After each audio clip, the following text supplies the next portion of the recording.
안녕하세요. 김포대학교 재학생 여러분. 저는 2019년도 멀티미디어과를 졸업한 김주영이라고 하고요.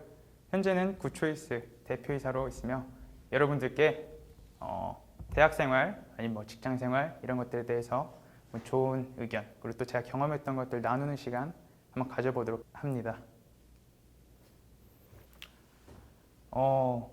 우선 제목은 대학생에서 IT 기업 CEO가 되기까지인데 너무 거창한 것 같고요. 저는 사실 누구나 다 할 수 있다고 생각을 해서 부제로 누구나 다 할 수 있는 이야기라고 적었어요. 이거 오늘 영상이나 오늘 계신 분들이 들어보시고 나도 할 수 있겠다, 어떤 동기부여 얻어가셨으면 저는 그걸로 좋은 성과 또 여러분들께 바라는 것 중에 하나라고 생각합니다.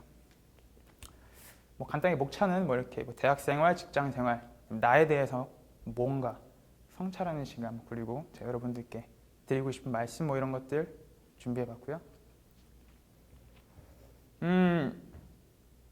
첫 번째로 누구나 할 수 있는 이라고 제가 적었는데 제가 이제 2015년도, 14년도에 김포대학교를 입학을 했습니다. 그래서 정확히는 군대 다녀오고 19년도에 졸업을 해서 현재 회사를 다니기까지 한 2년 정도 사회생활을 했는데 지금 여기에 계신 분들이나 영상을 보고 계신 분들이랑 저랑 크게 나이 차이가 많이 나거나 그럴 거라고 생각하진 않아요. 그래서 제가 했다면은 누구라도 할 수 있는 거라고 생각을 하고 여러분들이라고 못할 건 전혀 없다고 생각을 해서 누구나 할 수 있는 이란 이야기를 했고요.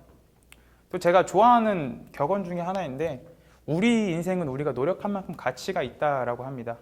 그래서 노력은 사람들이 어떻게 내 기준에서 뭐가 노력인지에 따라 달라지겠지만 적어도 내가 내 인생의 가치를 높이고 싶으면 내가 노력해야 되는 건 당연한 건데 이제 어떻게 노력을 해야 되나 우리 방향성에 대해서 한번 같이 고민하고 또 어떻게 가치 있는 살려면 무엇에 내가 어떤 것에 목표를 두고 살아야 하는지 이런 것들 한번 같이 이야기 나눠볼게요. 여기 나오네요. 일단은 2014년도 3월 멀티미디어과에 입학을 했고요. 자랑스럽죠. 자, 교내활동, 대외활동, 수상경력, 성적 제가 이렇게 한번 이번 기회에 학교 생활 한번 들어봤습니다. 얼마나 제가 모범생인지 한번 알아보려고. 2014년도 3월에 멀티미디어과에 입학을 하고요. 그다음에 19년도 2월에 졸업을 하게 됩니다. 여기서 제가 몇 가지를 좀 나눠봤는데요. 학교 행사, 동아리 이런 거 포함한 교내 활동, 그다음에 이제 외부 활동, 수상 경력, 자격증, 성적 이런 것들을 조금 분류로 나눠서 저는 어떻게 했고 그리고 또 지금 현재 후배분들 아니면 지금 현재 재학생분들은 어떻게 해야 되는지에 대해서 그냥 제 경험을 잠깐 들려드리도록 할게요.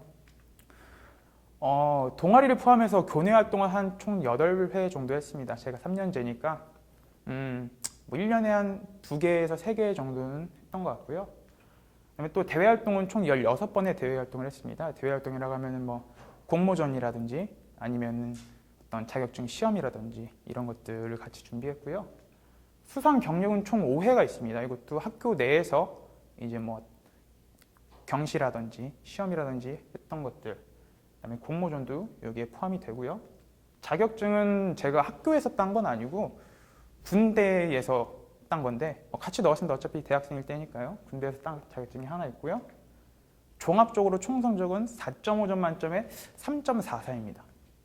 여러분이 보시기에는 되게 공부 안 한 것 같죠? 제가 봐도 좀 안 한 것 같아요. 제가 3.44 맞으면 이 자리에 있을 사람이 아닐 것 같은데 기본적으로 4.5점이면 한 4점 정도는 맞아줘야 공부 좀 했구나 같은데 저는 어쨌든 3.44를 맞았습니다.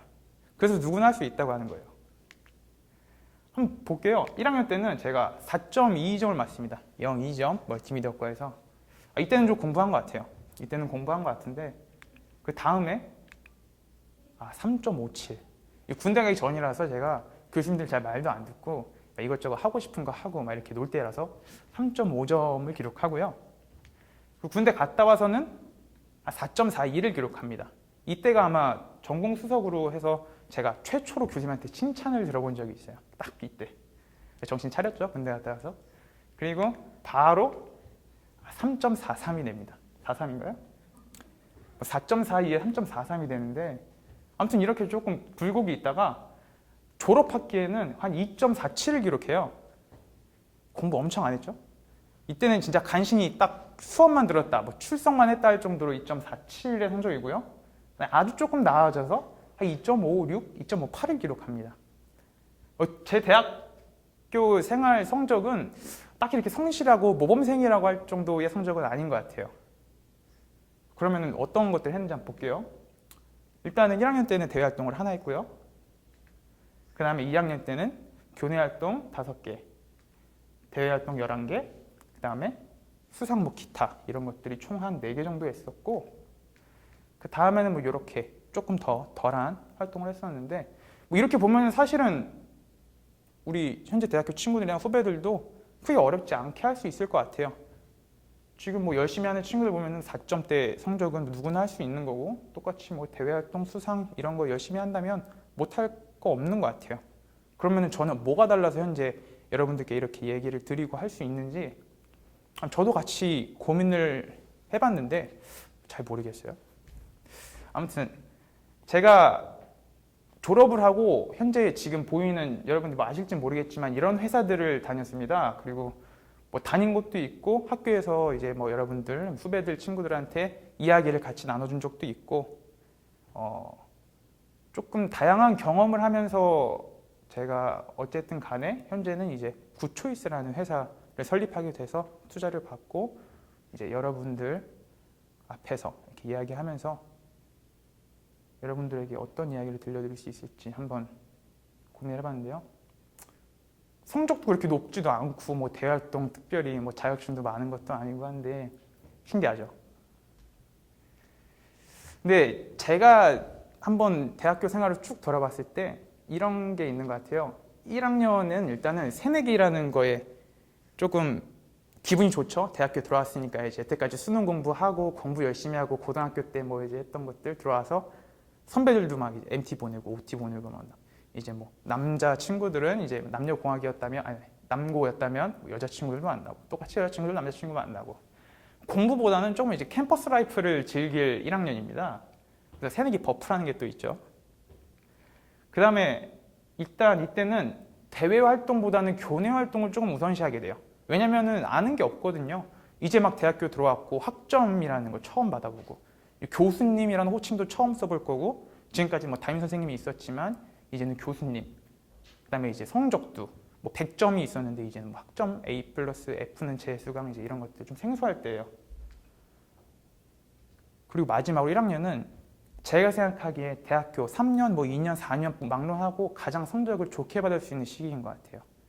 이유는 앞에 말씀드렸다시피 다들 놀고 싶어요. 막 여기저기 가고 싶고, 이제 주민등록번호 앞자리가 성인이니까 술집도 12시 있고 싶고, PC방에도 뭐 한 10시 넘게 있고 싶고 한데, 이런 것들 때문에 공부를 사실 조금 소홀히 할 때가 1학년이거든요. 그런데 2학년, 3학년, 4학년 되면은 학생들 발열에 불이 떨어지기 시작합니다. 이제 펜을 안 잡던 친구들도 앉아 있어요. 내 옆에 앉아 있을 친구가 아닌데 막 앉아서 공부하고 이러고 있거든요. 그래서 경쟁자가 많이 늘어나는 시기라서, 만약에 여러분이 성적을 잘 받고 싶으면 1학년 때 저는 정말 열심히 하는 걸 추천드리고요. 그러면 1학년 때는 좀 어떻게 학교 생활을 해야 좀 좋은 회사도 가고 나도 뭐 대표이사도 하고 이럴까 궁금하실 텐데, 첫 번째는 일단은 저는 교우관계나 친목활동, 이런 학교 생활, 그리고 교수님들하고 이제 얼굴도 조금 트고, 이제 뭐 학교는 어떻게 할 건지, 그리고 또 이제 내가 선택한 학과, 또 내가 선택한 학교에 대해서 저는 알아봤으면 좋겠어요. 적어도 내가 학교에, 고등학교는 이제 고등학교까지는 필수 교과, 이제 필수 과목이죠. 근데 대학교는 선택이란 말이에요.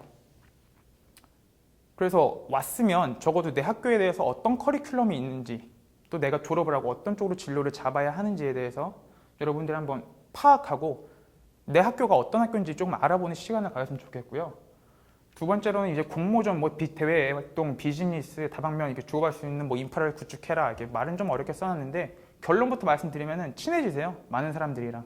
1학년 때는 공부가 전부는 아닌데, 그렇다면 공부를 안 하고 뭘 해야 되냐? 단순히 놀지만 말고 저는 친구들이랑 많이 좀 사귀었으면 좋겠어요. 뭐 연애도 하면 좋고, CC보다는 그냥 연애 하면 좋고, 대학교의 친구들을 좀 사귀고, 대학교 다른 과 학생들, 내가 예를 들어서 멀티미디어과면 뭐 정보통신과 학생이라든지 호텔 경영, 마케팅 이런 쪽 친구들이랑 좀 사귀면서 내 시야를 넓히고 내가 가진 인프라를 좀 확장하는 데 노력했으면 좋겠어요. 그게 1학년 때 저는 했으면 좋겠고, 왜 그러냐면 1학년 때 아무것도 모를 때 학교 다니기 막 혼자 다니고, 요즘 뭐 아싸라 그러죠. 혼자 밥 먹고 막 이러는 거. 이게 지금은 코로나라서 여러분들이 학교 실제로 방문도 잘 안 하실 거고, 우리 지금 여기 도서관인데 도서관에 안 오신 분들도 꽤 많으실 거예요. 어딘지도 모르고. 근데 그게 좀 아쉽긴 한데, 이제 코로나가 좀 풀리면 오셔서 많은 부분에서 여러분들 얼굴 비추고 일자리 센터라든지 아니면은 뭐 서비스 센터라든지 이런 데에서 도움 받을 수 있는 건 많이 받고, 또 우리 선생님들 계시니까 그런 분들께 많이 도움 요청하시면은 안 해주신 분들 절대 아니고 어떻게든 하나 더 해주시려는 분들이니까 꼭 도움 많이 받으시기 바랄게요. 그게 1학년부터 여러분들이 졸업하는 그날까지 많은 분들에게 도움을 받았으면 좋겠어요. 그게 저는 1학년부터 좀 그런 거 친목이라든지 얼굴 팀 아니면 뭐 활동 이런 것들 학교 생활에 대해서 많이 노력했으면 좋겠고요. 그 다음에 제가 말씀드린 게 이제 대외 활동보다는 교내 활동을 좀 우선시하려 했는데, 이게 뭐냐면 학교 내에서 활동을 하게 되면 여러분들이 일단은 학교 내에서 인지도가 쌓이게 돼요. 그 말이 뭐냐면 학교에서 여러분들 안다는 거죠. 다시 말해서 조금 옛날 말 중에 뭐 이제 일찍 일어나서 새가 먹이 빠진다 이런 말이 있듯이, 여러분들이 학교 내에서 열심히 활동하고 이런 것들 다 알거든요. 교수님들도 다 아시고 선생님들도 누가 이제 이 학생이 열심히 한다 안 한다 다 알아요. 어른들이 우리보다 나이가 많고 어른이거든요. 그러면은 우리가 아무리 성인이라고 하고 뭐 나 이제 성인이야, 나 이제 대학생이야 라고 하지만 어른들 눈에는 사실은 그게 다 행동이 다 보이고 해요. 그렇기 때문에 내가 열심히 활동하는지 안 하는지가 다 보여요. 교수님들이나 선생님들이나. 그래서 저는 일단 학교에서 먼저 열심히 해서 저 학생은 좀 열심히 하는 학생이다, 이런 것들이 좀 됐으면 좋겠어요. 그렇게 되면 뭐 예를 들어서 장학생을 추천한다, 아니면 뭐 어떤 활동이 있다 할 때 그 학생을 추천할 수 있거든요. 그리고 또 사실은 그 학생밖에 생각이 안 날 때도 있어요. 왜냐면 학생이 너무 많으니까 뭐 장학생 누구 추천해 주세요 이러면은 열심히 하는 친구 뭐 걔 있었지 하면서 추천해 줄 수가 있거든요.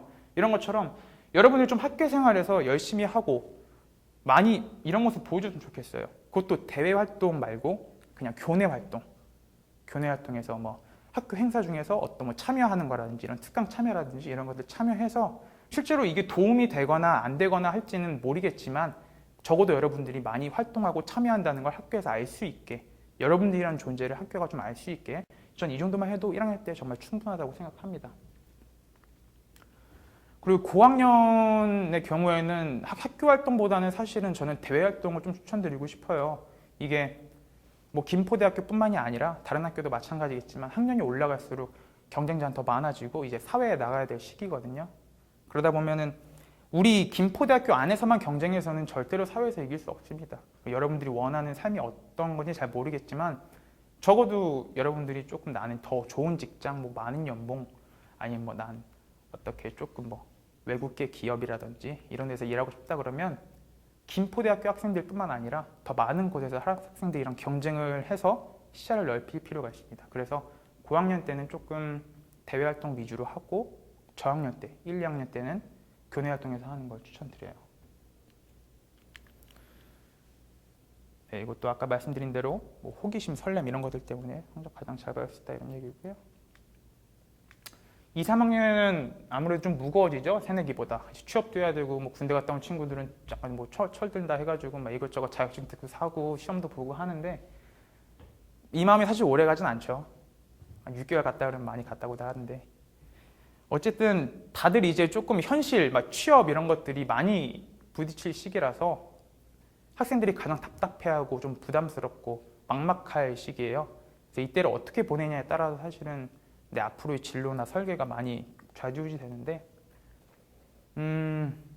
일단은 뭐 좀 이따가 얘기하기로 하고, 그다음에 이제 어떤 대외 활동을 선택해야 되는지에 대해서 말씀드릴게요. 대외 활동도 굉장히 여러 가지가 있습니다. 뭐 저는 개인적으로 추천드리는 게 좀 공신력 있고 영향력 있는 대외 활동, 아니면은 뭐 다른 학교에서 주최하는 연합 동아리 뭐 이런 것들이 많이 취업 창업 뭐 대회 이런 것들이 있는데 이런 것도 대외 활동이라고 할 수 있어요. 그래서 이런 것들을 대외 활동 선택할 때는 어떤 거를 좀 선택해야 내가 취업을 하거나 입사를 할 때 아니면 창업을 할 때 도움이 되는지에 대해서 공유하고요. 그다음에 이제 뭐 어디선지 똑같겠지만 이제 전문대학교 특성상 4년제는 나중에 전공심화 과정을 통해서 하게 되지만 기본적으로는 한 2년에서 3년 졸업을 하게 되니까 가장 중요한 시기라고 할 수 있죠. 그래서 학점 성적 관리는 기본이에요. 제가 아까 보여드렸던 대로 말씀드리면 좀 어폐가 있긴 한데, 제가 2학년 때 딱 4.42 이제 전공 수석을 하고 했을 때 무슨 생각이 들었냐면 그냥 이런 마음가짐이었어요. 아, 그래도 학교 왔는데 한번 1등은 해봐야 되지 않겠나라는 생각을 해서 공부해서 학점으로 올렸고요. 근데 이게 나중에 많이 도움이 됐어요. 내가 나중에 3학년 때 공부 안 해도 어느 정도 커버가 되는 그런 좋은 점이 있더라고요. 두 번째는 이제 실질적으로 조금 사회에 나가야 될 때예요. 저는 여러분들의 대학교 전공이랑 나중에 여러분들이 하게 될 일이랑 100% 일치한다고 말씀드릴 수 없어요. 여러분들이 전공이 뭐가 되었든 간에 만약에 밖에 나가서는 전혀 다른 일을 할 수가 있어요. 나는 프로그램 배웠는데 나중에 취업하고 나니까 빵 만들고 있더라. 이렇게 될 수도 있거든요. 아무도 모르는 거라서 좀 여러분들이 이 시기에 많이 나에 대해서 고민했으면 좋겠어요. 내가 앞으로 어떻게 살아야 하는지, 또 이제 나는 어떤 걸 할 때 행복한 건지, 이런 것들을 조금 많이 고민해서 더 취업을 뭐 할 수도 있고 진학을 할 수도 있지만은 아무튼 이때는 좀 여러분들이 많이 스스로 고민해서 나를 찾는 시간, 이렇게 생각하시면 좋을 것 같고요. 대외 활동 같은 경우에는 일단은 저 같은 경우에는 IT 기업이어서 IT 기업을 여러 가지 분석했죠. IT 기업에 대해서 뭐 프로그래밍은 어떻게 하는 거고, 아니면 뭐 포토샵은 어떻게 쓰는 거고, 이런 것들 현업에서는 어떻게 쓰고 있더라, 뭐 자격증이 좋다더라, 이런 것들을 많이 찾아봤어요. 근데 이걸 누구나 할 거예요. 근데 이런 게 있어요. 입사할 때 자격증 많고 토익 900점 뭐 다 좋죠.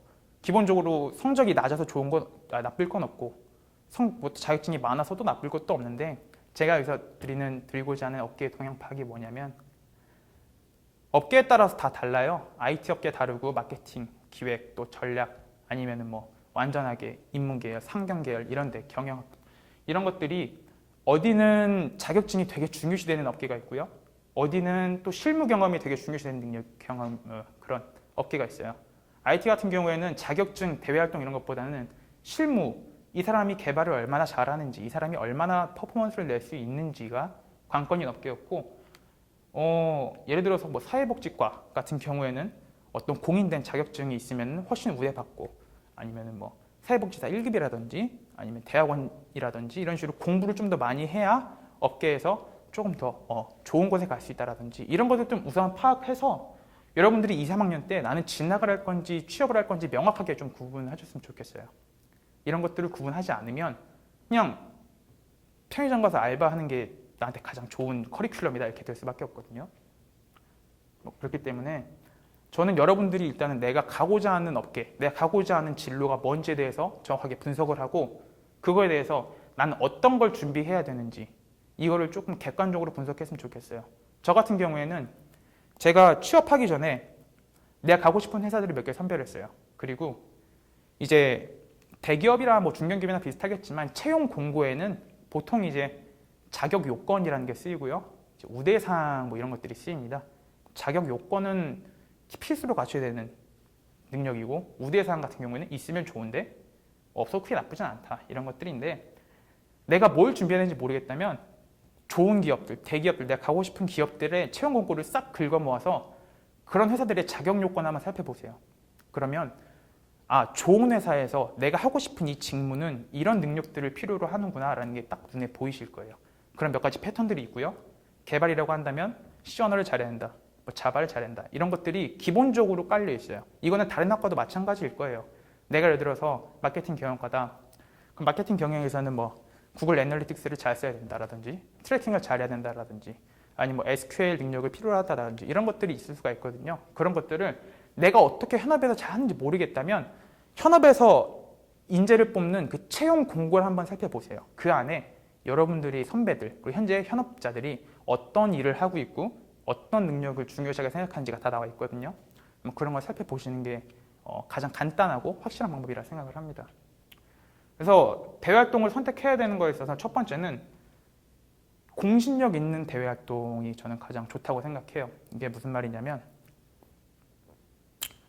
이제 대외활동도 주관하는 기관이나 주최기관이라든지 이런 활동에서 전담으로 하는 기관이 있는데, 이런 것들이 일반적인 사기업보다는 공기업, 아니면 뭐 정부 이런 데서 하는 조금 영향력이 크고 경쟁자들이 많고 한 곳에서 여러분들의 일단은 만약에 대외활동 선택하게 된다면 그쪽으로 먼저 하시는 걸 추천드리고요. 두 번째로는 내 전공도 아니에요. 내가 가고자 하는 진로의 직무, 정확히 말하면 내가 이 학교를 졸업하고 나서 어떤 일을 할 것인지, 그리고 또 그 직무와 밀접하게 연결된 그런 활동을 하는 대외활동이 저는 가장 중요하다고 생각을 해요. 그냥 뭐 하나 해봐야지라는 생각으로 대외활동하는 거면 차라리 그 시간에 저는 자격증 공부나 성적 공부하는 게 조금 더 좋다고 생각을 해요. 뭐 이거는 세상에 정답은 없어요. 세상에 정답은 없기 때문에, 그래서 제가 아까 말씀드렸다시피 여러분의 업계 파악을 먼저 하는 게 가장 먼저라고 말씀드린 거고, 근데 제 생각으로는 그냥 뭐 하나 해봐야지 해서 하는 거는 사실상 여러분들에게 목적성이라는 게 없어요. 만약에 있다 하더라도 여러분들이 만약에 그 공모전이나 대외활동을 나가서 정말 열정을 다해서 하기가 힘들어요. 나는 이 대외활동이 정말 나에게 중요해. 아니면 난 여기서 꼭 어떤 거 입상을 해야 돼. 라는 이 정도 어떤 본인의 동기나 이런 것들 없이 그냥 교수님이 추천해 주니까 나가야겠다. 아니면 나 대외활동 하나도 없는데 뭐 스펙상 이력서 하나 써야 되는 거 아닌가 생각을 해서 그냥 뭐 아무 대외활동이나 하게 되면 그 시간들이 참 나중에 지나고 나면 아까울 거라고 생각을 합니다. 그래서 나의 전공, 나의 직무에 크게 도움을 줄 수 있는 대외활동을 선택하는 게 차선책인 것 같고요. 그리고 마지막으로는 여러분들이 이제 대학 생활 하시면 동아리 활동이라는 걸 혹시나 할 수 있어요. 아니면 마음 많은 친구들끼리 모여서 공모전도 나갈 수 있는 건데, 그런 공모전에 나가서 이제 나를 위한 포트폴리오라고 하죠. 보통 우리 얘기하면 포트폴리오는 뭐 전공 상관없이 나 혼자서 어떤 결과물을 만들어냈어. 이 결과물이 객관적으로 어떻다라는 것을 증명할 수 있는 자료예요. 그럼 실제로 인사팀, 기업에서 인사팀들은 이 사람을 보고 뽑을 때 이력서를 보게 되죠. 근데 이력서에 대부분이 정말 비슷해요. 물론 대기업 같은 경우에는 그 점수 가이드라인이 있어요. 예를 들어서 뭐 대학교에 따라 다르기도 하고 자격증 뭐 5학 점수 이런 거에 따라 다르긴 한데, 많은 기업들은 이력서를 볼 때 여러분들의 실력을 몰라요. 여러분들의 실력을 알려면 여러분들의 힘으로 만든 어떤 자료라든지 결과물이 있어야 되거든요. 그런 거를 보고 현직자가 얘는 좀 센스가 있는 것 같다. 얘는 조금 아닌 것 같다라는 걸 판단할 수가 있게 됩니다. 그래서 이런 포트폴리오, 내가 정말 대학교 생활할 때 정말 공들여서 정성 들여서 내 혼과 영을 다해서 만든 포트폴리오 하나 정도 있으면은 나중에 취업을 하든지 뭐 지나갈 때 면접 본다든지 할 때 정말 큰 도움이 될 거라고 생각을 합니다.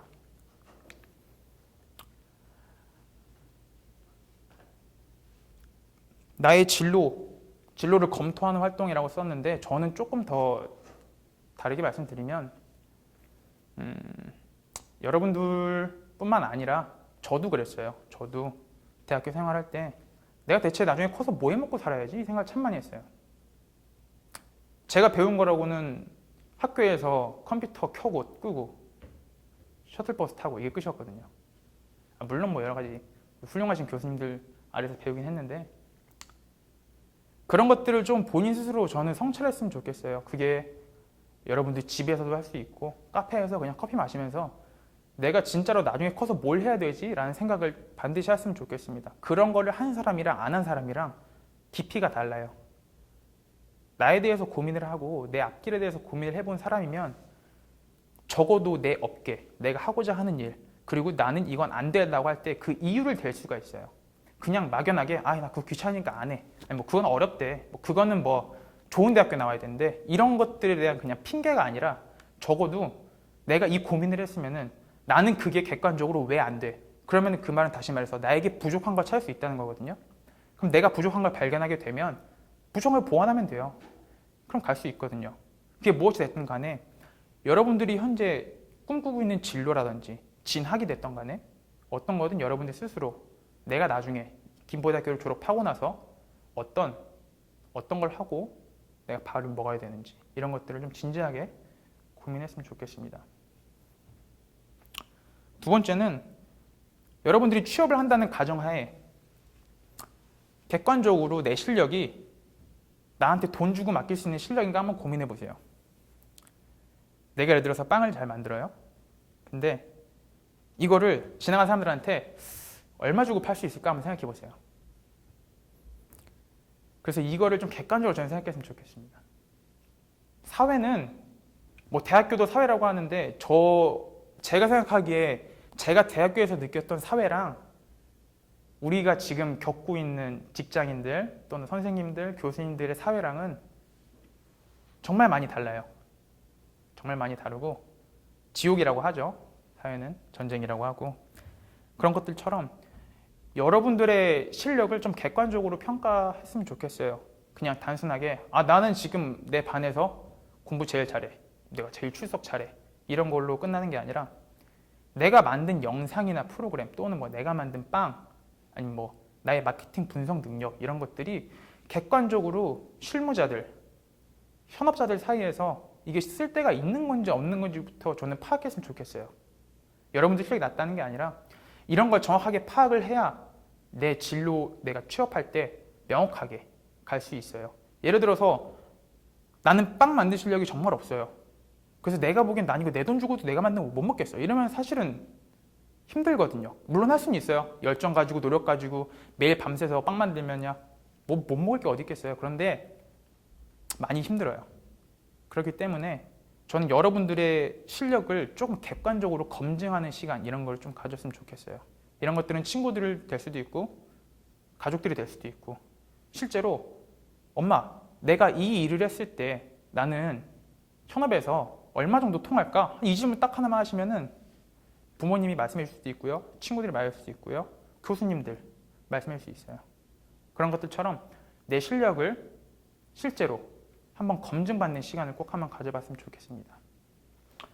마지막으로 이제 낯선 사회 경험, 뭐 네트워크 확장 이런 것들이 있는데 그냥 쉽게 말해서 우리 대학교 처음 올라왔을 때 이제 막 고등학교 탈출해가지고 좋았잖아요. 근데 또 대학교 들어오니까 이제 막 무서운 선배들이 있고 막 저기 막 복학생 언니 오빠들 언니는 아니죠. 복학생 오빠들 무섭고 아저씨 같고 화석이라고 하고 막 그러는데 이제 우리가 그 나이가 돼서 졸업을 해야 돼요. 그러면 나는 대학교에서 최고였는데 이제 또 살아가면 또 말단이에요. 막내거든. 신입사원. 그럼 또 처음부터 막 어버버거리고 뭐 몰라서 어쩔 줄 몰라 하고 이래요. 똑같아요. 그런 것처럼 우리가 속한 사회는 계속해서 변하게 됩니다. 그런 것처럼 내가 대학교에서 3년, 4년, 2년 보냈다 하더라도 또 우리가 겪게 될 사회는 다르거든요. 그런 것처럼 여러분이 미리 경험해 보는 거 그런 것들을 저는 대외활동 아니면 아까 말씀드렸던 어떤 네트워크, 포트폴리오라든지 이런 것들을 통해서 여러분들이 충분히 조금씩 경험해보고 나가시는 걸 반드시 추천드립니다. 제가 대학생들한테 많이 듣는 좀 질문이 있어요. 그래서 성적에 신경 써야 되냐, 대외활동에 신경 써야 되냐의 질문인데 저는 우선 결론부터 말씀드리면은 여러분들이 뭘 하고 싶은지에 따라 달라요. 여러분들이 나는 대학원을 진학하고 싶어 아니면 난 좀 더 공부를 해서 연구원이 되고 싶어 한다면 어쩌면 대외활동보다 성적이 조금 더 맞을 수도 있어요. 그런데 여러분들이 나는 졸업하고 바로 취업을 하고 싶다 아니면 나는 뭐 졸업하고 바로 창업을 하고 싶다 하면 그거는 반반이에요. 성적이 맞을 수도 있고 대외활동이 맞을 수도 있어요. 이거는 정답이 없어요. 왜냐하면 업계마다 다르고 여러분들이 어떤 일을 할지 몰라요. 그렇기 때문에 저는 이거를 뭐 성적에 집중해라 대외활동에 집중해라 라고 단언해서 말씀드릴 수는 없지만 기본적으로 여러분들이 어떤 일을 하고자 하는지에 대해서 명확해진다면 이미 그 현장에서는 많은 선배들이 그 고민을 했을 거란 말이에요. 나는 성적을 해야 되는지 대외활동을 해야 되는지 많이 고민했을 거예요. 저도 그랬고 우리 지금 졸업생들도 그렇고 선배들도 그렇고 지금 여러분들도 똑같이 고민하고 계실 거예요. 그렇기 때문에 일단은 먼저 여러분들의 선배 혹은 현업자들한테 물어보시는 게 일단은 가장 빨라요. 만약에 IT에 국한해서 저한테 말씀드린다면 저는 대외활동이라고 말씀드리고 싶어요. 그런데 이 대외활동도 기본적으로는 성적이 돼야 됩니다. 우리 성적이라는 건 간단히 말해서 이 학생의 성실성이에요. 왜냐면은 우리 고등학교 때도 똑같겠지만 뭐 무단결석 이런 거 있으면은 성적 다 남잖아요, 기록에. 근데 대학교 같은 경우에는 내가 공부를 해서 시험을 본 성적이랑 나의 출결 성적이 똑같이 반영이 됩니다. 그래서 우리가 나중에 입사 지원서를 넣거나 졸업표를 받아보면 성적 증명서를 받아보면 종합 성적이 나오는데 거기에 내가 출결을 얼마나 잘했는지 이런 것도 함께 반영이 돼서 나와요.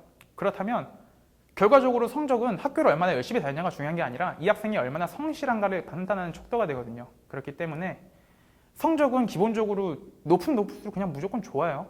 나쁠 수는 없어요.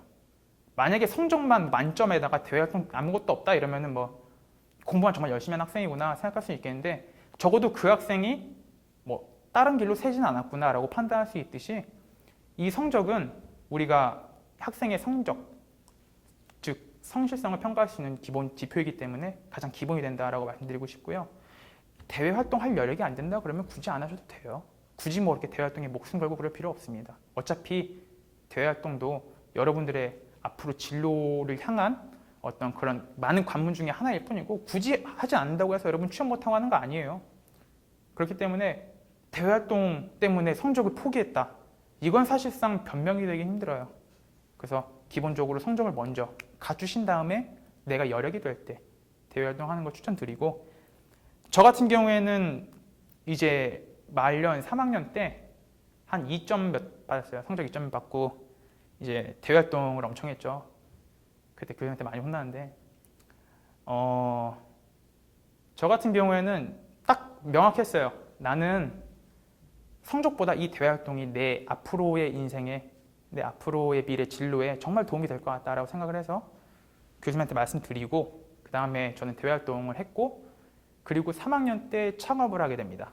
창업을 해서 교수님한테 말씀드려서 나는 창업을 했다. 그런데 솔직히 성적 관리를 잘 못하겠다. 그러니 교수님, 내가 출석은 정말 열심히 하고 과제 열심히 할 테니까 봐달라, 이런 식으로 많이 좀 부탁을 드렸어요. 이런 것처럼 여러분들이 굳이 뭐 성적, 대외활동 이렇게 딱 구분지어서 나누기보다는 성적도 많이 받으면 좋고 대외활동도 많이 하면 좋아요. 그런데 둘 중에 하나에 무조건 해야 된다? 그럼 성적 선택하세요. 여러분들이 아무리 실력이 뛰어나다고 해도 그 사람이 성실하지 않고 만약에 인성이 좀 문제가 있다 생각하면은 안 뽑거든요. 스킬은 가르치면 늘어요. 근데 그 사람의 됨됨이나 이런 건 사실은 가르친다고 해서 늘거나 하는 게 아니거든요. 그래서 저는 개인적으로 둘 중에 하나 또 이분법적으로 생각하지 말고 두루두루 하면 좋고, 그 중에서 선택 못하겠다 하면은 성적을 선택하는 걸 추천드립니다. 단 여러분들이 그 대외 활동을 꼭 해야 한다는 명분 혹은 어떤 동기가 있는 경우에는 하셔도 좋습니다. 그게 성적을 포기하든 뭘 포기하든 간에 여러분들이 맞다고 생각하는 걸 하세요. 그게 정답이니까. 다음은요, 성적이 낮은데 취업이 가능할까요? 질문 정말 많이 왔습니다.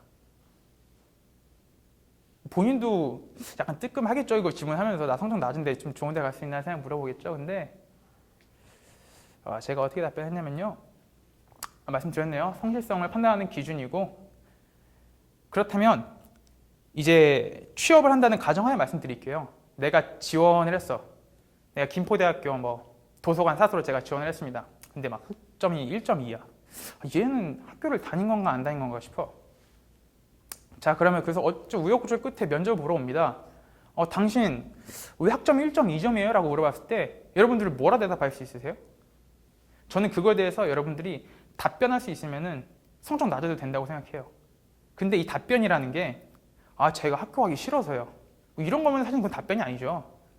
그게 아니라 저는 뭐 이러이러한 이유 때문에 충분히 그들을 납득할 수 있고, 나를 고용하는 사람, 기업에서 내가 성적이 왜 낮은지에 대해서 납득할 수 있으면 성적이 낮아도 얼마든지 취업 가능해요. 우리 뭐 행복은 성적순이 아니라고 하잖아요. 그런 것처럼 뭐 성적 낮아도 돼요. 근데 여러분들이 그 성적 낮은 거를 납득시킬 수 있어야 돼요. 핑계가 아니라 진짜 납득. 이래서 얘가 성적이 낮구나. 그러면 성적이 낮은 대신에 이런 것들이 더 뛰어나겠구나. 이런 것들을 면접관한테 어필할 수 있으면 뭐 취업 문제 없습니다. 또 이렇게 했다고 공부 안 하는 거 아니야? 자, 그 다음에 이거는 회사에서 뭘 보느냐에 따라 좀 다를 수도 있어요. 성적을 아예 안 보는 회사도 있어요. 이제 보면은 블라인드 면접이라고 해서, 블라인드 채용이라고 해서 아예 이력서를 받지 않고 뭐 실력만으로 가져가는 것들이 있죠. 그런 것들 보면 대부분 그런 것들은 실력파, 그러니까 즉 대학교 성적이랑 상관없이 오직 실력만 보겠다 이거거든요. 근데 이런 것들을 통해서 우리는 과연 걔네들을 이길 수 있나라는 것부터 먼저 의심을 해봐야 돼요. 학벌을 안 본다, 좋아할 게 아니라 이거는 김포대학교 입장에서는 걱정이 되는 거예요. 내가 서울대 학생 애들이랑 동등한 입장에서 경쟁을 한다. 서울대, 연세대, 고려대 이런 학생들이랑 나랑 실력으로 겨룬다. 뭐 좋은 취지일 수 있어요. 블라인드 면접이라는 게. 그런데 이런 것들이 있어서 여러분이 먼저 내가 그들을 뛰어넘을 수 있는지에 대해서 확실하게 판단하셔야 됩니다. 그렇기 때문에 기본적으로 회사가 원하는 게 실력 위주인지 아니면 스펙 위주의 회사인지 이런 것들을 먼저 파악하고 그에 맞춰서 준비하는 게 취업하는 데는 가장 중요하고요. 어느 회사든 못 들어갈 건 없어요. 여러분들이 그 회사에 대해서 인재상만 파악하고 내가 정말 열심히 노력했다. 꾀부리지 않고 열심히 했고 대학도 열심히 했고 하면은 비록 여러분들이 가고 싶은 회사는 못 갈 수 있어도 여러분들이 취업한 데는 전혀 문제 없습니다. 여러분들이 정말 진실되게 했으면은 그건 언젠가 꼭 보상받게 됩니다. 자, 그 다음에 정말 이거는 제가 보기에는 거의 신라 고구려 백제 이거 싸움 수준으로 많이 물어보는데 전문대를 나와야 되냐, 4년제를 나와야 되냐, 대학원을 나와야 되냐 정말 많이 물어봅니다. 저도 이거는 많이 고민했어요. 학벌 중심 사회라고 하죠, 대한민국이. 그래서 막 대학원 나온 사람들, 좋은 대학교 나온 사람들 보면 오 공부 열심히 했네, 잘했네 이러고 보고 괜히 나는 자격지심 들고 열등감 느끼고 하는데 뭐 결론부터 말씀드리면 상관없어요. 학교가 뭐가 됐든 간에 내가 아무리 좋은 학교 나오고 아무리 뭐 이름 유명한 학교를 나왔다고 하더라도 충분히 그들보다 더 잘 될 수 있고요. 여러분들이 더 행복할 수 있어요. 이게 저는 맞다고 생각을 하고요. 우선 이거에 대해서 먼저 답변을 드릴게요. 전문대로도 충분히 대기업, 공기업 외우겠죠. 가능합니다. 아까도 말씀드렸다시피 여러분들이 필요로 하는 직무 있죠. 여러분들이 가고자 하는 직무만 파악해서 그거에 맞춰서 준비하면 못 갈 회사가 없어요. 그런데 왜 자꾸 전문대 4년제 대학원을 나누느냐 고민을 해보니까 우리 일단 사회가 그렇게 만든 경향도 있어요. 항상 보면 신문 보면은 뭐 누구 대학 어디 갔다더라 이렇게 어머님들 말씀하시는 것도 많고요. 아니면은 뭐 그래도 여기 이 업계는 대학원까지 나와야 한다더라. 뭐 이런 게 만연하다 보니까 우리도 자연스럽게 학벌이 좋으면 뭔가 승리자 된 것 같고 인생 필 것 같고 이러거든요. 근데 서울대 학생들도 똑같아요. 여러분처럼 나는 걔 서울대 나왔는데 중소기업은 못 가겠고 그렇다고 대기업 가려니 힘들고 공무원 준비할까? 이게 현실이에요. 그렇기 때문에 여러분들 전문대 나오고 뭐 했다고 해서 4년제나 절대 꿀릴 거 없어요. 만약 그랬으면 우리 전문대는 진작에 망했겠죠? 사람도 없으면. 그렇기 때문에 전문대로도 충분히 여러분들 가 있는 대학교 갈 수 있고요. 대기업이든지 외국계 기업, 공기업 갈 수 있습니다. 그런데 이런 것들은 좀 있어요. 제가 여기저기 회사를 다니면서 느낀 건데 직무에 따라서 학벌이 중요시되는 것도 있어요. 그래서 연구원이라든지 R&D라든지 이런 기업들은 학사나 대학원 석사, 석박사를 선호할 수는 있어요. 그렇지만 여러분들이 못 가는 건 아닙니다. 여러분들이 그들보다 실력이 뛰어나면 충분히 가능하고요. 만약에 여러분들이 그런 회사 가고 싶다 하면은 솔직히 말해서 정말 꼭 가고 싶다? 그러면은 진학을 하는 게 좀 더 빠르게 갈 수 있는 길입니다. 정부 지원 사업 같은 경우에는 학벌을 애당초 보고 들어간다는 전제가 있기 때문에 여러분들이 전문대학교 나와서 나는 저 회사에 꼭 들어갈 거다 하면은 저는 진학을 하는 게 조금 더 현실적으로 빨리 갈 수 있는 방법이라 생각하고요. 그게 아니라면 굳이 뭐 학사, 대학원, 석박사 따면서까지 여러분들의 인생을 공부하는 데만 올인하는 거는 조금 비효율적인 시간이고 여러분들 20대를 좀 아깝게 보내는 게 아닌가라는 생각이 듭니다.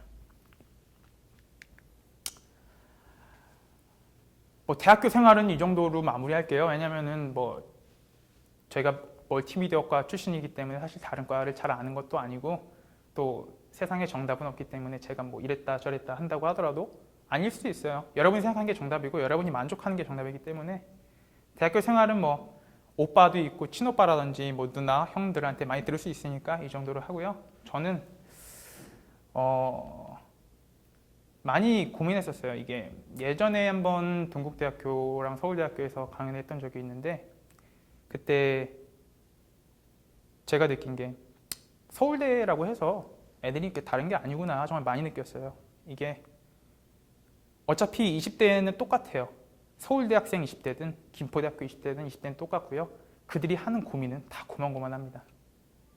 그렇기 때문에 저는 이번 시간 나는 누구인가 이런 걸 한번 고민했으면 좋겠어요. 제 좋아하는 말이 있는데 또 헬렌 켈러가 있습니다. 인생은 과감한 모험이든가 아니면 아무것도 아니다. 이 말은 뭐 그냥 누군가 했으면 그냥 멋있는 드라마 대사내 할 수 있는데 헬렌 켈러가 아시죠? 헬렌 켈러.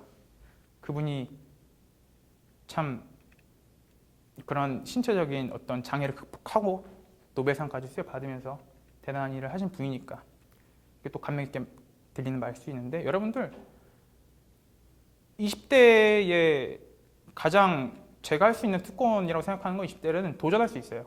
그 도전이라는 거는 뭐 여러 가지 의미가 있겠지만 현실적으로 40대, 30대가 이제 40대, 50대에 접어들면 도전보다는 조금 더 이제 안정이라는 거를 찾게 됩니다. 이게 가정을 꾸려서 그럴 수도 있고요. 아니면은 어떤 다른 부차적인 문제도 있을 수가 있고 또 신체적으로도 체력이 많이 딸린다고들 하십니다. 잘 모르겠어요. 아직 40대가 아니라서. 근데 20대에는 특히 여러분들이 신체적으로 가장 건강할 때이고 가장 열정적일 때 힘을 낼 수 있을 때고 에너지 많을 때고 여러분들이 그 20대 청춘 하나라는 걸만 가지고서도 도전할 수 있는 나이라서 저는 여러분들이 20대 나에 대해서 좀 한번 고민을 깊이 해보고 내가 하고 싶은 거를 찾는 거 그리고 또 나는 누구인가를 한번 고민해 보는 거 이게 가장 중요한 시기가 아닐까 생각을 해서 넣어봤습니다. 이거는 제가 책을 읽고서 이제 스스로 한번 질문해 본 건데요. 한번 여러분들도 이거 보시면서 한번 스스로 자문해 보시면 좋을 것 같아요.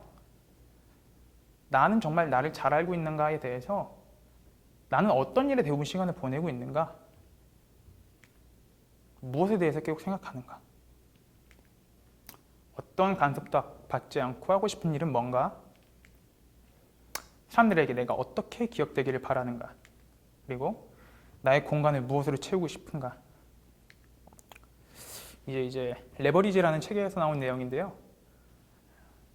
내가 나 자신에 대해서 한번 깊이 고민해 본 적이 몇 번 없는 것 같아요. 이게 특히 20대 때는 친구들이랑 놀고 학교 성적 따라하기 바쁘고 이래서 나에 대해서 고민을 좀 많이 안 했는데 저는 이거를 군대에서 했어요. 군대에서 철학에 한창 빠져가지고 철학책을 이것저것 읽으면서 레버리지라는 책을 읽었는데 나에 대해서 잘 알고 있냐고 묻더라고요. 근데 난 나를 잘 아는 줄 알았어요.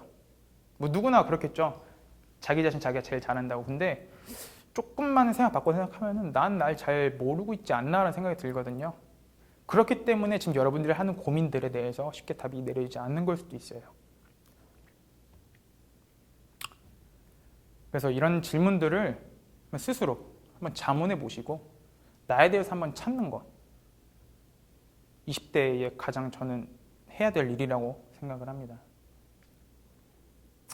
왜 알아야 되냐? 내가 나를 왜 알아야 될까? 첫 번째, 스트레스. 우리 스트레스 많이 받죠? 군대도 스트레스 가야 되고 학교, 교수님 아니면 뭐 CC인데 깨졌어. 큰일 났네. 자퇴해야 되나? 이런 생각하죠. 어쨌든 그런 많은 스트레스들이 있는데 이런 좌절들 뭐 이런 거에 대해서 여러분들을 잘 알면은 바로바로 극복해낼 수 있어요. 물론 그 극복하는 게 바로 되진 않겠죠. 뭐 나 오늘 차였어. 다시 내일 행복해. 이러진 않겠죠. 근데 여러분들이 어떤 고난이나 조금 뭐 역경 아니면은 나 이거 정말 하고 싶은데 떨어졌어. 공모전에서 시험을 응시 봤는데 나 붙을 줄 알았는데 떨어졌어. 이럴 때 여러분들 스스로 다시 일어서는데 되게 빠른 도움을 줍니다. 정말 빨리 도움을 줍니다. 여러분들이 잘 알고 있으면 내가 어떤 분이 취약한지 알 수 있고 나는 무엇을 하고 싶은지 알 수 있기 때문에 어떤 스트레스가 와도 다시 일어설 수 있어요. 7.8기라고 하죠. 그런 것처럼 나를 잘 알고 있으면은 내가 힘들어하는 게 뭔지, 내가 좋아하는 건 뭔지 이게 명확하게 구분이 되기 때문에 나를 넘어뜨리게 하는 거에 대해서 다시 일어나고 대항할 수 있고 넘어져도 다시 금방 또 일어날 수 있습니다. 두 번째로는 내가 나를 잘 알게 되면 내가 좋아하는 것도 알게 되잖아요. 내가 하고 싶은 것도 알게 되고 그러면은 내가 뭘 해야 되는지 또 알게 돼요. 내가 나를 잘 알면 내가 뭘 할 수 있는지를 알게 되고 그 뭘 할 수 있는지 알게 되면 나 한번 저거 해볼까? 이렇게 딱 생각이 들어요. 예를 들어서 내가 빵을 만들 수 있어요.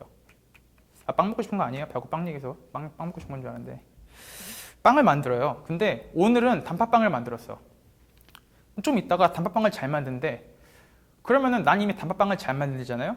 그러면은 조금 있다가 나 빵을 좀 만들 줄 안다. 그러면 다음엔 어떤 빵을 만들어 볼까? 라고 생각해 볼 수 있고요. 그러다가 뭐 소보루 빵도 만들 수 있고 바게트도 만들 수 있고 뭐 케이크도 만들 수 있게 되는 거예요. 그런 것처럼 여러분들이 내가 뭘 잘하고 내가 누구인지 잘 알고 내가 부족한 게 뭔지 잘 알면 여러분들이 그 조금씩 목표가 세워지고요. 그런 것들을 달성해 나가면서 여러분들이 점점 더 커지게 되는 거예요.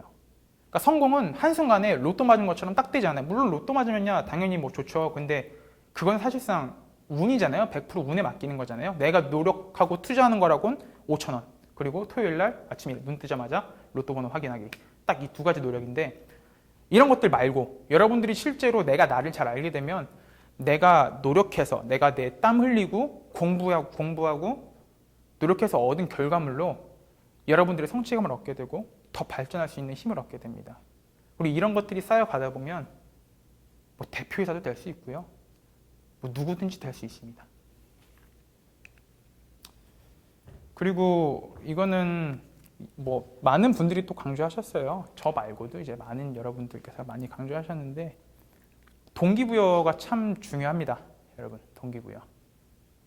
동기부여라고 하면은 뭐 흔히 말해서 내가 이걸 왜 해야 되는지, 뭐 이거 상금 얼마다 이런 걸로 외부적인 동기부여가 될 수도 있고 아니면은 뭐 그래 이번 방학에 장학금 한번 따보자 뭐 이런 게 동기부여가 될 수도 있고요. 근데 외부적인 동기부여보다는 내적인 동기부여를 이길 수가 없어요.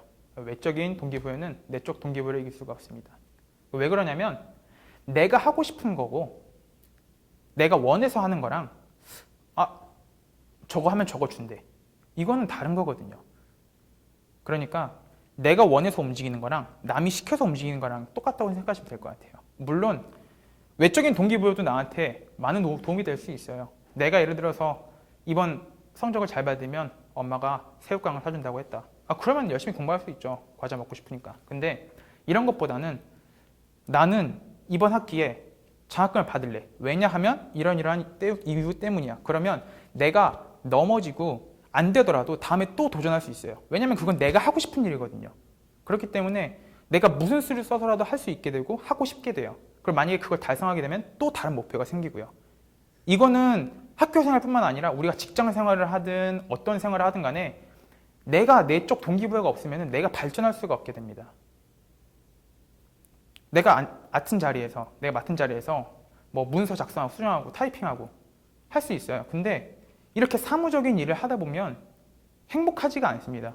물론 그런 거를 행복하다고 생각하는 사람도 있어요. 뭐 일 있는 게 어디냐 이런 식으로 만족하며 사는 사람도 있는데 우리 다들 지금 그렇게 살고 싶어서 지금 이걸 보고 여기 앉아 있는 거 아니듯이 여러분들이 내적 동기부여를 저는 꼭 만들었으면 좋겠어요. 그러기 위해서는 방금 말했던 나에 대해서 좀 깊이 고민해보는 시간이 있었으면 좋겠습니다.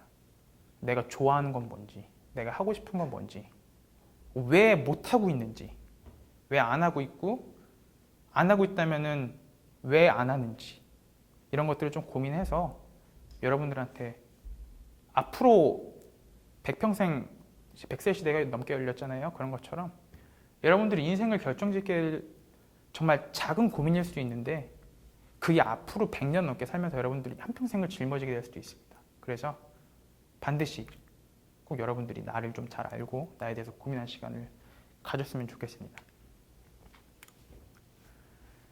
주체적인 삶이라고 표현을 했는데 이것도 맞아요. 저는 옛날에 되게 가난하게 살아서 정말 돈을 많이 벌고 싶었어요. 얼마나 가난하게 살았냐면 원룸에 가족들이 살았어요. 4명인데 조그마한 원룸에 가족들 4명이 살았습니다. 그때 생각했죠. 나 왜 이렇게 돈이 없을까? 우리 엄마 이렇게 돈이 없을까? 근데 그거를 그냥 돈이 없네. 우리 가족은 돈이 없나 보다 이러고 끝난 게 아니라 아니야. 나는 돈 많고 싶어. 이게 그냥 이렇게 됐어요. 왜 돈이 없으니까 돈이 많고 싶잖아. 단순하죠? 근데 이게 현실로 됐어요. 물론 로또를 맞은 건 아니고 정말 저는 돈이 많은 부자가 되고 싶었거든요. 그러다 보니까 나는 뭐 하고 싶은 사람인지부터 쭉 나열을 했어요. 나는 왜 부자가 되고 싶고, 나는 왜 부자가 돼야 하고, 나는 왜 어떻게 하면 부자가 될 수 있고, 이런 것들을 정말 많이 고민했습니다. 공부는 안 하고요. 아무튼 그렇게 했는데 어쩌다 보니까 부자가 되려면 공부를 해야 된다, 이게 결론이 나더라고요. 아, 답은 공부구나. 공부를 열심히 했죠. 또 공부를 하다 보니까 또 공부만으로는 부자가 될 수 없는 것 같아요. 그럼 뭘 해야 되냐? 여러 가지 활동을 해야죠. 인맥도 만들어야 되고 뭐도 만들어야 되고 열심히 했어요. 그렇게 하나하나씩 하다 보니까 부자는 아니지만 적어도 이제 원룸에 살지는 않습니다. 그런 것처럼 여러분들, 내가 주인공의 삶을 살려면 나를 잘 알아야 돼요. 내가 주인공이 누군지도 모르는데 영화 보면은 주인공 그냥 이러고 끝나는 거 아니잖아요. 주인공이 어렸을 적부터 시작해서 그 사람의 배경, 왜 이렇게 됐는지, 그 어떻게 되는지 이런 것들이 한 편 쫙 나오는 게 영화잖아요. 그런 것처럼 내가 주인공인 내 삶에서 나를 잘 모르면서 어떻게 내 삶을 이어갈 수 있을까? 한번 되게 모순인 것 같지 않으세요? 그런 것처럼 나를 좀 먼저 잘 알고 내 삶을 살 때 내가 주체적인 삶을 살 수 있게 만들었으면 좋겠습니다. 그리고 또 아까랑 비슷한 건데 힘들 때가 있죠. 직장 생활하다 보면은 뭐 상사가 괴롭히기도 하고 또 이제 옆에 있는 사람이 개인 감정으로 막 이렇게 괴롭히기도 하고 업무를 해야 되는데 정치질하고 있고 이런 것들 참 많습니다. 그때 내가 나를 잘 알고 내가 주체적인 삶을 살고 있으면 딱히 그렇게 크게 흔들리지 않아요. 아, 저 사람 그냥 떠드는가 보다 이렇게 하고 넘어갈 수도 있고요. 내가 하고자 하는 목표에 저 사람이 그렇게 크게 중요하지 않아요. 내가 나를 알게 되면 나는 이번 달에 뭘 해야 돼. 근데 저 사람이 나한테 시비 건다고 해서 난 이걸 포기할 수 없어. 이렇게 되거든요. 이건 이제 좀 이따 뒤에서 다룰 건데 어찌됐든 간에 여러분들이 스트레스를 받고 힘든 삶을 살 때 내가 나를 잘 알면 정말 빨리 극복할 수 있다는 거, 이게 하나가 가장 핵심이라고 생각합니다. 청춘 좀 멋있지 않나요? 내가 썼는데. 자, 이게 사전적 의미로는 새싹이 뭐 파랗게 돋아나는 봄철, 10대 후반에서 20대, 여기 다 청춘들만 계시죠? 다 청춘들만 계시네요. 자, 이거 똑같아요. 나를 알아가는 과정, 도전, 깨달음, 이게 청춘이라고 할 수 있어요. 저는 이렇게 생각을 해요. 물론 청춘에 못 깨달은 사람도 있어요. 저도 아직 못 깨달았어요. 여러분들 깨달으면 해탈하게 됩니다. 그럼 부처가 되죠. 그러니까 저는 나 자신을 알아가는 과정만 해도 충분하다고 생각을 해요. 이 과정에서 여러분들이 나를 알아감에 있어서 도전하고 그거를 깨닫지 못해도 깨닫지 못한 걸 깨달을 때가 있어요. 아, 나 아직 부족해. 이것도 깨달은 거거든요. 내가 아직 부족하다. 이것도 알게 된 거예요. 그런 것처럼 여러분들이 내가 내 자신 안에서 도전하고 과정할 때 그 자신을 알 수 있게 되는 거. 이 과정 자체가 청춘이라고 말하고 싶고요. 내 인생의 밑그림을 그려나가는 시간입니다. 이거는 사실은 근데 요즘에 이제 뭐 열정 많으신 50대, 60대 우리 아버지들도 정말 보면은 대단하세요. 본인이 행복하게 살고 싶고 꿈이 있으시면 정말 나이 상관없이 열심히 살고 계신데 저는 그렇게 대단하신 분들보다도 여러분들이 지금 현재 이 과정에서 나 자신을 알고 고민하고 자기 스스로 성찰하고 하면 훨씬 더 멋지고 큰 그림을 그릴 수 있다고 생각합니다. 자, 실패를 겪을지언정 다시 또 도전할 수 있는 시간, 이게 또 청춘이죠. 우리 일단 가정을 꾸리게 되면은 돈 나갈 때가 많습니다. 외가 보내야죠, 친가 보내야죠, 부모님 뭐 생활비 드려야죠, 이것저것 경조사 챙겨야죠. 돈 나갈 때 많아요. 그러다 보면 반대로 말하면 돈을 벌어야 할 게 많아요. 돈 나갈 때 많으니까 돈을 많이 벌어야겠죠. 그러다 보니까 쉽게 도전하기가 참 어려워요. 내가 나 회사 나가기 싫어, 때려칠까? 라고 생각해도 20대 때는 솔직히 말해서 나 혼자만 먹고 살면 되니까 그냥 나와요. 근데 그게 아니라 내가 누군가 책임져야 하는 사람이 있고 내가 예를 들어서 내가 보호해야 될 사람이 있으면은 그게 딱 어려워요. 그러다 보니까 쉽사리 도전도 못하게 되는 거고, 이거는 많은 사람들이 공감하실 수도 있어요. 안 하실 수도 있고. 물론 뭐 20대 때도 다음 달 카드값이 많아, 그럼 쉽게 못 드리죠. 이런 것처럼 여러분들이 저는 거침없이 도전했으면 좋겠어요. 그게 뭐 비생산적인 일이더라도 여러분들이 하고 싶으면 저는 일단 했으면 좋겠습니다. 이제 그런 것들이 하나 둘 쌓여서 여러분들이 깨닫게 되는 거고, 정말 이거 아무리 봐도 쓸데없는 일이야, 아무리 봐도 이건 나는 이거 왜 해야 되는지 모르겠어 해도 하고 싶으면 하세요. 왜냐면 그건 여러분들이 하고 싶은 거니까. 아까 말씀드렸죠? 여러분들이 주인공인 삶을 살아야 된다고. 내가 하고 싶다는데, 내 영화에서 내가 하고 싶은 대로 하는 거, 주인공이 하고 싶은 대로 하는 거죠. 그게 나한테 도움이 되는지 안 되는지는 내가 나중에 깨달으면 돼요. 그 깨닫는 것도 배우는 거거든요. 제2의 가정환경이라고 말하고 싶은데, 저는 예전부터 그 말에 참 들어왔어요. 가정환경이 어릴 때 가정환경이 나중에 커서 아이를 만든다, 뭐 이런 식으로 얘기를 많이 하죠. 근데 물론 맞는 말이에요. 가정환경을 어떻게 보느냐에 따라서 다릅니다. 뭐 가정환경, 화목한 가정환경에서 자라는 사람은 남도 뭐 잘 배려하고 뭐 그럴 확률이 더 높겠죠. 물론 그게 다 정답은 아니겠지만, 그런데 청춘, 특히 10대 후반, 이제 사춘기부터 시작을 해서 20대 한 사람의 인격체가 만들어지는 과정에서 저는 제2의 가정환경이라고 생각을 합니다. 이때 만나는 사람들, 이때 들어가는 회사, 이때 접하게 되는 뭐 사랑, 연애, 아니면 친구들, 이런 것들이 다 합치게 돼서 또 다른 나를 만들어지게 되거든요. 그 전까지는 나에 대해서 50% 정도만 만들었다면 청춘에 대해서는 그 나머지 40%, 30%를 채워나가는 시간이라고 생각을 합니다. 첫 단추가 중요하다고 하죠. 그런 것처럼 제2의 가정환경, 이걸 보내면서 여러분들이 어떤 사람을 만나야 하고, 아, 이 사람 만나면 안 된다, 저 사람은 나한테 도움되는 사람이다, 이런 것도 판단할 수 있는 힘을 기를 수 있게 되고요. 이런 회사는 가면 안 되겠다, 저런 친구는 친구가 아니다, 이런 것도 배울 수가 있고요. 이런 것처럼 여러분들 제2의 가정환경이 저는 청춘이라고 생각합니다. 가장 뭐 맞는 얘기긴 한데, 그렇다고 뭐 30대도 괜찮습니다. 기초로 가장 강인한 시기죠. 그렇기 때문에 뭐든 할 수 있어요. 밤새도록 공부할 수 있고요. 밤새도록 놀 수 있어요. 연애도 하고 공부도 하고 시험도 보고 그냥 걸어서 배낭여행도 갈 수 있고요. 잠을 안 자도 뭐든지 도전하면서 할 수 있습니다. 제가 이 회사를 차릴 때 한 1년 정도를 회사에서 살았어요. 집 없이. 회사에서 이제 침대 있죠? 간이 침대라고 해서 거기서 먹고 자고 하면서 1년 정도 고생을 했는데 뭐 그래도 괜찮았어요. 그런 것처럼 가장 육체적으로 강인한 시기입니다. 그래서 뭐든지 할 수 있고요. 뭐든지 도전만 하면 됩니다. 이거는 제가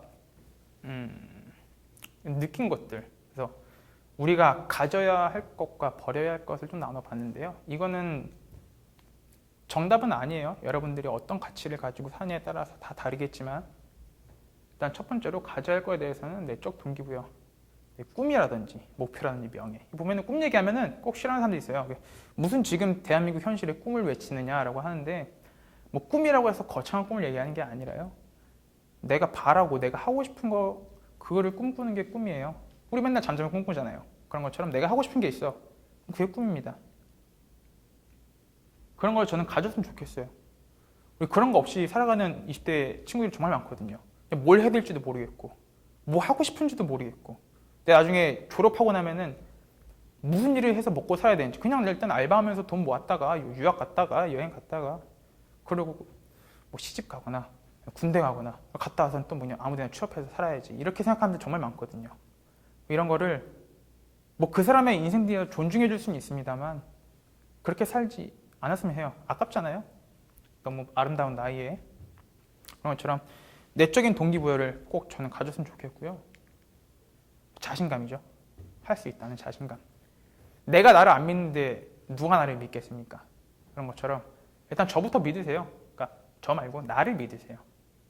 여러분들이 할 수 있다는 걸 믿어야 돼요. 제가 원룸 살 때만 해도 지금 여기서 여러분들한테 이야기할 줄 알았겠습니까? 몰랐죠. 근데 언젠가는 이렇게 조금씩 하다 보면 됐어. 김포대학교에서 공부 열심히 했어. 그러다 보면 회사도 갔어. 그러다 보니까 이렇게 연이 닿아서 여러분들 앞에서 말씀을 드릴 수 있듯이, 나를 믿으면 어떤 일이 생길지 몰라요. 당장 내일도 모르는데 일단 나부터 믿어야겠죠. 내가 나를 못 믿는데 어떤 일이 일어날 줄 알고 알겠습니까? 배움의 욕심이죠. 이거는 세상이 너무 빠르게 변하고 있어요. 우리 코로나로 인해서 언택트, 비대면, 제가 지금 빈 강의실에서 여러분들 앞에 이야기하고 있죠. 몰랐죠. 강의라고 하면 보통 이제 학생들 많이 앉아가지고 뭐 질문도 받고 하는 건데 이렇게 영상을 통해서 찾아뵙게 됐잖아요. 그런 것처럼 세상은 정말 빠르게 변하고 있어요. 그래서 우리 핸드폰, 스마트폰, 삐삐에서 스마트폰 될 때까지 불과 20년, 30년도 안 지났죠. 엄청나게 빠르게 변하고 있습니다. 이런 것처럼 난 저거 몰라 이런다고 그냥 끝날 게 아니라 모르면 도태돼요. 알아야 합니다. 그래서 끊임없이 공부해야 하고요. 신기술이 나왔어. 그럼 배워야 하고요.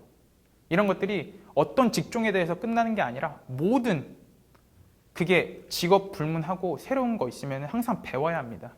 그래야 내가 발전할 수 있고요. 만약에 배우지 않으면 그냥 구식 물건이에요. 그냥 모르는 채로 사는 겁니다. 그렇게 되면 나의 가치를 올릴 수가 없어요. 그렇기 때문에 다른 욕심은 부리지 않아도 됩니다. 배움의 욕심만 가지고 있으면 될 것 같아요. 겸손해야죠. 나 잘났다고 하는 거 옛날에는 저도 나 잘난 말 살았어요. 나 대단해, 나 멋있어 이런 거 살았는데 전혀 저는 나중에 돼서 보니까 제가 전혀 대단한 게 아니더라고요. 저보다 대단한 사람 너무 많고요. 저는 우물 안에 개구리였다는 걸 정말 나중에 알았습니다. 그러면서 제가 그때까지 했던 행동들에 대해서 후회를 하게 되죠. 조금 더 겸손했으면 좋았을 텐데, 조금 더 겸손했으면 많은 사람들에게 밉보이지 않았을 텐데 이런 생각을 하고 후회를 했습니다. 그런 것처럼 우리 변은 이웃으로 고개를 숙인다는 말이 있듯이 조금 이게 어린 사람이든 나이가 많은 사람이든 겸손해야 사람들이 더 다가가기 쉽고 기회를 많이 주는 것 같아요. 그래서 저는 항상 여러분들이 어떤 위치에 있던 간에 항상 겸손하고 조금 나 자신을 내려놔서, 그러니까 나를 낮추라는 얘기가 아니라 저 사람이 나보다 정말 대단하든 안 하든 먼저 상대를 존중하고 나보다 상대를 더 이렇게 위로해주면 적어도 나한테 떡이 오지 똥이 오지는 않더라고요. 한 박자 쉬기. 이거는 제가 한창 일하다가 느낀 건데, 사람이 감정적, 직장 생활 하거나 학교 생활 해서 친구들 대하다 보면 감정적으로 욱하거나 대할 때가 있어요. 나는 분명히 일을 줬는데 막 일을 이따위로 해와 이러면서 막 이렇게 혼나고 이럴 때가 있는데, 그러면 이제 그만할까 이런 생각 드는데, 그런 식으로 그러니까 일을 함에 있어서 아니면 내가 친구 관계에 있어서 대인 관계에 있어서 너무 달려나가려고만 하다 보면은 언젠가 부딪힙니다. 그 말이 뭐냐면, 내가 무언가를 결정하거나 아니면 내가 저 사람한테 어떤 말을 하기 전에 한 박자 쉬고 말을 하면은 조금 더 한결 부드럽고 편하고 좀 더 지혜로운 결정을 할 수 있게 되더라고요. 서로 감정이 극한에 고도한 상태에서 얘기하면은 싸움밖에 안 돼요. 좋은 해결책이 절대 나올 수가 없습니다. 누구 하나는 이미 네가 맞니 내가 맞니 이 얘기하고 있고 나는 왜 서운하니 안 서운하니 이러고 있는데 어떻게 좋은 해답이 나오겠습니까? 그런 것처럼 뭔가를 결정하거나 아니면 어떤 거를 우리가 하려고 할 때, 특히 우리는 말로 상처 주기 되게 쉬워요. 우리는 말로 상처받고 상처 주고 하는 존재라서 말할 때 정말 조심해야 됩니다. 그래서 항상 남한테 말하기 전에 한 박자 쉬고 조금 차분한 상태에서 하는 거, 이거는 습관을 들여야 돼요. 저도 아직은 잘 못하고 있고 평생에 걸쳐서 한 박자 쉬면서 어떤 말을 해야 할지, 어떤 말을 해야 상대방의 공감을 얻을 수 있을지, 상대방한테 상처를 주지 않을지 이런 것들 끊임없이 고민하면서 해야 되는 거 아십니다. 이 정도 더 있나요? 없죠? 이 정도가 제가 가져야 할 것이라고 생각을 했어요. 제가 이제 여러 가지가 많겠지만 우리가 사회생활하고 아니면 어떤 생활을 할 때든지 간에 이런 것들이 있으면 적어도 욕먹진 않겠구나 이런 것들. 두 번째는 이렇게만 하면 욕먹기 딱 좋겠구나 하는 것들. 첫 번째가 자기 합리화입니다. 이게 어떻게 말하면 변명 핑계라고 할 수 있죠. 너 왜 성적 낮아? 이번에 코로나 때문에 잘 못했어요. 이런 게 아니라 왜 코로나 때문에 못했는지가 주가 되면 안 되고 내가 왜 성적이 안 나왔는지 이거에 대해서 대답을 할 수 있어야 되는데, 우리 많은 사람들, 또 제 친구들, 물론 저희 어렸을 때까지만 해도 남 핑계 대기 바빴어요. 쟤 때문에 안 된 거야. 얘 때문에 안 된 거야. 아니면 하늘이 안 도와서 안 된 거야. 별의 별 핑계를 다 댔죠. 자기 합리화하고. 근데 결국에는 그렇게 하는 게 뭐냐면 그냥 나한테 거짓말하는 거예요. 남한테 거짓말하는 거고. 절대 나 발전할 수가 없습니다. 자기 합리화를 하게 되면 거기서 그냥 멈추는 거예요. 그냥 그 순간에 모면할 수 있어요. 아, 이거에 대해서 엄마한테 성적으로 야단 안 맞겠구나. 왜? 코로나 때문에 뭐 시험이 잘 안 돼서 뭐 시스템이 안 좋아서 했으니까. 근데 결과적으로 돌아보면은 거짓말한 게 되는 거고 내가 절대 발전할 수 없게 되는 거예요. 그렇기 때문에 여러분들이 어떤 걸 했던 간에 스스로 자기 합리화해서 포기하지 않았으면 좋겠습니다. 내가 왜 대기업에 못 가고 내가 왜 졸업해서 우수학 장학생도 못 받고 하는지 이거에 대해서 정말 내 잘못이 아니더라도 남 핑계가 아니라 내가 좀 더 노력하자. 저는 이 마인드로 여러분들이 공부하고 노력하면 좀 못할 게 없다고 생각을 합니다. 두 번째로는 아집이죠. 고집이랑 아집이랑은 달라요. 그래서 아집은 제가 이렇게 아래다 주석을 달아놨는데 아집은 내 말이 맞다 이거죠. 그냥 무조건 내 말이 맞아. 넌 틀려. 그러니까 답이 정해져 있는 거예요. 고집은 때때로 필요할 때가 있습니다. 여러분. 어떤 일을 추진하고자 할 때 여러 가지 사안들이 있을 때 뭐 대표이사로서 나는 경영 철학이 이거야. 우리 비전은 이거기 때문에 일단은 밀고 나가자 할 때 이런 고집은 긍정적으로 바라볼 수 있는데 아집은요. 말도 안 되는 걸 가지고 이거 무조건 맞다 이거예요. 나는 A가 무조건 맞아. 누가 봐도 B인데 그러면 남들이 아무리 B라고 해도 나는 무조건 그냥 A예요. 이렇게 되면은 좋은 방으로 절대 갈 수가 없어요. 친구도 잃고요. 충원하는 신하들도 잃고요. 그게 전부 다 잃어버리는 거예요. 이거는 정말 버려야 됩니다. 이거 버릴 수 있는 방법 딱 하나예요. 세상에 정답은 없고 내 말이 정답이 아니라는 걸 인식하면 됩니다. 이거 어려워요. 저도 정말 오래 걸렸어요. 내가 말하는 게 나는 맞는 것 같으니까 내가 이 말을 하겠지. 근데 이거를 부정하기가 정말 힘들어요. 그러니까 나를 부정하는 거거든요. 그런데 세상에는 정답은 없어요. 이거를 저는 꼭 여러분들이 명심하셨으면 좋겠습니다. 그렇기 때문에 제가 어떤 말을 하든 간에 여러분들이 어디서 감동받을 수 있고 어디는 지루할 수 있어요. 근데 저는 이 모든 것들이 맞다고 생각하기 때문에 말씀드리는 건데 정답은 없기 때문에 여러분들이 그냥 공감하고 여러분이 맞다고 생각하는 거 그렇게만 가져가시면 됩니다. 이거 다 가져갈 필요 없어요. 대신에 여러분들이 생각하고 여러분들이 말하고 하는 게 무조건 정답이 아니라는 것만 명심했으면 전 그걸로 만족합니다. 언행불일치 이거 중요하죠. 말해놓고 말 안 지키는 거 이거는 고쳐야 됩니다. 남을 깎아내리는 행위 이거는 안 좋죠. 정말 이거는 이제 사회생활을 하거나 우리 대인관계에 있어서 남을 깎아내리는 건 남을 깎아서 나를 올리는 게 그렇게 해서 뭐가 좋을까요? 저는 예전에 한번 저를 이제 골탕 먹이고 자기가 이제 좋은 성과를 받은 친구를 만났는데 그게 결국에는 그것도 어떻게 보면 거짓말을 한 거죠. 그 친구가 저를 깎아내리면서 자기를 올린 거예요 자체가. 그런데 이런 것들은 여러분들 스스로 나칠 뿐만 아니라 상대도 잃게 되고요. 내 편도 잃게 됩니다. 마지막으로 제가 실제로 경험했던 일 하나 말씀드리고 이제 정리하도록 할게요. 뭐가 있었냐면 이제 김포대학교를 다니던 3학년에서 2학년 때 정말 많은 대외 활동을 했습니다. 이제 뭐 도서관에 와서 자서전도 쓰고요. 이제 우리 일자리 센터에서 하는 창직 과정 1년 내내 하는 거 그것도 참가했고요. 이것저것 하는데 딱 불현듯 떠올랐습니다. 내 꿈은 부자가 되는 거였어. 저는 이 생각이 다시 떠올랐어요. 근데 이걸 어디서 느꼈냐면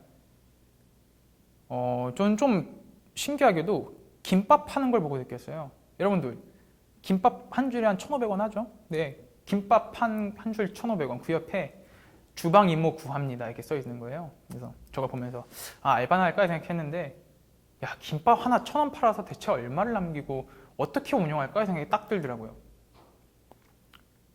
그러니까 쉽게 말하면 김밥 팔아서 돈 별로 못 벌 것 같은 거예요. 제 생각엔.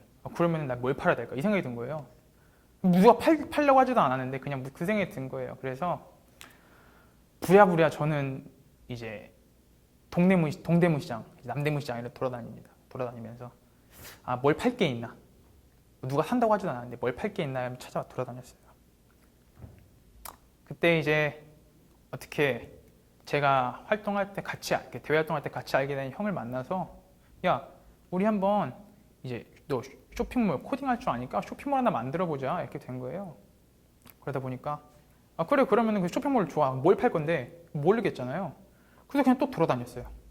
제가 또 잘하는 게 그냥 돌아다니는 거야. 생각 없이. 그러다 보니까 SNS 있죠. 이제 페이스북이라든지 인스타그램이라든지 이런 것들 그런 것들 보면은 이제 광고 많이 하잖아요. 보면은 이제 우리 친구들 피드 보면은 이런 거 추천해주고 좋아요 누르면 뭐 누가 좋아했니 뭐 이런 거 뜨는데 그런 거 보면서 야 우리도 IT 제가 그때 소개했을 때가 멀티미디어과니까 IT 개발자들한테 개발자들이 좀 재미있어 할 만한 어떤 소품이나 옷을 한번 팔아보자 이랬어요. 그래서 그래 좋다 해서 동대문 시장 여기저기 알아보면서 계약을 하나 했죠. 야 우리가 너네 거 팔아줄게. 대신에 우리가 원하는 디자인을 만들어서 뽑아줘. 이렇게 해서 한 처음에 500장 정도를 만들었던 것 같아요. 500장 정도 1000장 정도 만들어서 쇼핑몰을 만들어서 그때 대학교 3학년 2학기 말이었나 2학년 말에 딱 런칭을 하죠. 그래서 제가 아는 페이스북이라든지 SNS라든지 아는 사람한테 뿌렸어요. 야 나 쇼핑몰 만들었어 한번 들어와 봐 했는데 결과가 참담했죠. 아무도 안 사는 거예요. 나는 대박 날 줄 알았거든 이거. 그 대박 날 줄 자기만 아는 거예요. 대박 날 줄 알았는데 아무도 안 샀어요. 한 2명 샀나? 그 중에서 하나가 우리 엄마가 산 거고 하나가 내 친구 산 거. 아 이거 아무리 봐도 매출이 안 나올 것 같은 거야. 어떻게 해야 되냐 이러다가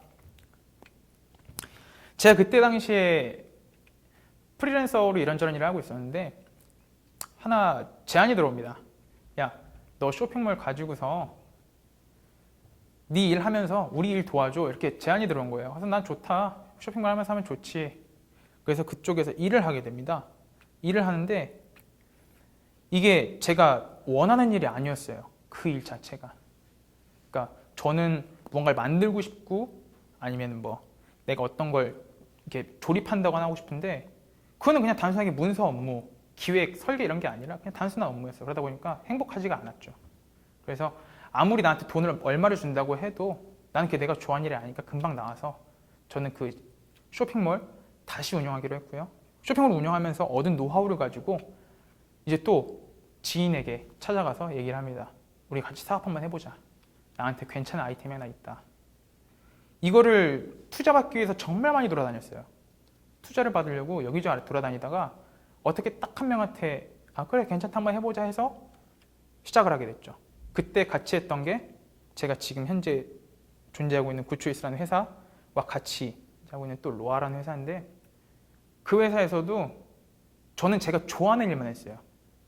시키는 거 말고 제가 좋아하는 일, 예를 들어서 프로그래밍이라든지 개발이라든지 이런 것들만 했습니다. 그러다 보니까 일을 하는 게 아니라 그냥 노는 것 같았어요. 아, 나 오늘까지 이거 끝내야 돼. 이게 아니라 오늘은 이거 한번 해볼까? 내일은 저거 한번 해볼까? 이런 식으로 생각하다 보니까 업무량은 훨씬 많아지고요. 생산성도 엄청나게 올라갔습니다. 그래서 어찌됐든 간에 정말 운 좋게 기회를 맞이해서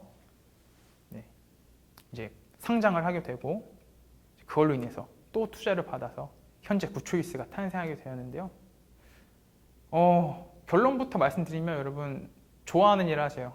여러분들이 할 때 행복하고 좋은 일 그거를 해야 여러분이 평생 일 안 하고 살 수 있습니다. 여러분이 좋아하는 일을 해야 평생 일 안 하고 살 수 있어요. 저는 제가 좋아하는 일을 해서 여기까지 온 거고요. 저는 가난했습니다. 저는 수급자였어요. 그때 중학교 때 고등학교 때까지만 해도 기초생활 수급자였고 군대 가서까지도였는데 어찌됐든 현재는 그걸 벗어내고